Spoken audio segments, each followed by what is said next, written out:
নিশ্চয়কৈ উপযুক্ত চিকিৎসা আৰু উপযুক্ত খাদ্যৰ অভাৱত দীৰ্ঘদিন ধৰি পকবকাই ঘূৰি ফুৰিবলগীয়া হৈছে এটা বন্য হস্তীয়ে।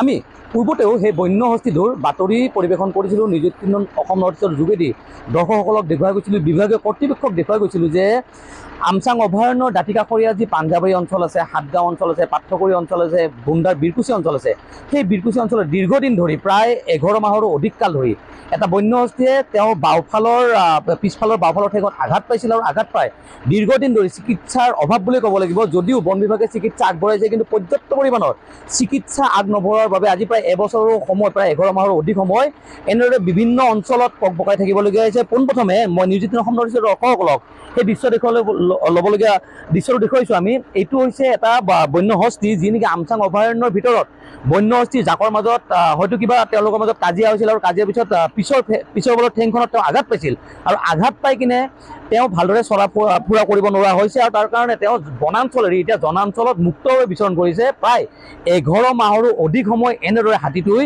পকবকাই থাকিবলগীয়া হৈছে, যন্ত্ৰণাত থাকিবলগীয়া হৈছে। একাংশ লোক আছে, মই তেওঁ লোকৰ পৰা কিছু কথা জানিব বিচাৰিম। দাদা, আপুনি এই অঞ্চলটোতে বাস কৰে আৰু হাতীটো এনেদৰে যন্ত্ৰণাত পকবকাই আছে। প্ৰথমতে বীৰকুচি অঞ্চলত আছিল বুন্দাৰ, তাৰপিছত পাঞ্জাবাৰী অঞ্চল গ'ল, এতিয়া আৰু পুনৰ আমচাং অভয়াৰণ্যৰ কাষত যি আমচাং গ্ৰাম পঞ্চায়ত অঞ্চল আছে তাত আহিছে।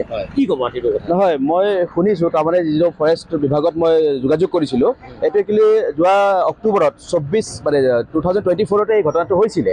এই কথাটো হ'ল কি, আজি ধৰক বনাঞ্চলত আছে, কোনো আপত্তি নাই, ইয়াতে চাওক জনবসতিপূৰ্ণ অঞ্চল আৰু ইয়াৰ মাজত ৰাস্তা যেতিয়া থাকে, স্কুলৰ ল'ৰা ছোৱালী অফিচৰ অহা যোৱা মানুহৰ ইমানেই অসুবিধা হৈ আছে, মানে বিৰাটেই অসুবিধা। নিশ্চয় এজন দুজন ইয়াতে ফৰেষ্ট গাৰ্ড আহি ইয়াক কিবা খাবলৈ দিছে বা কিবা এটা কৰি আছে, কিন্তু মোৰ মতে ভাবিছোঁ যে যিটো খাবলৈ পৰ্যাপ্ত তাক আহাৰ নোপোৱাৰ কাৰণেহে এই ৰাস্তাই ঘৰে ঘৰে মানুহৰ আহি আছে।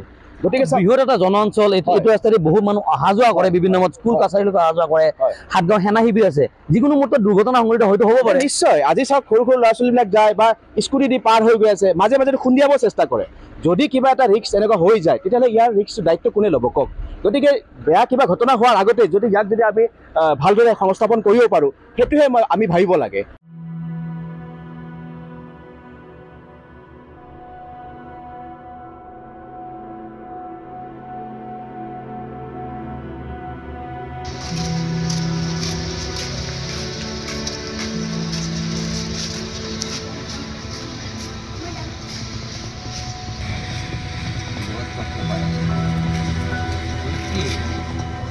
বুড়ি কিবা ৰসুন মাসে পড়ে গেছি।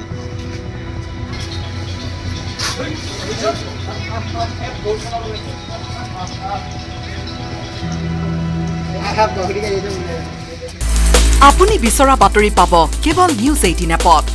নিউজ 18 এপ ডাউনলোড কৰিবলৈ স্কেন কৰক এই QR কোড।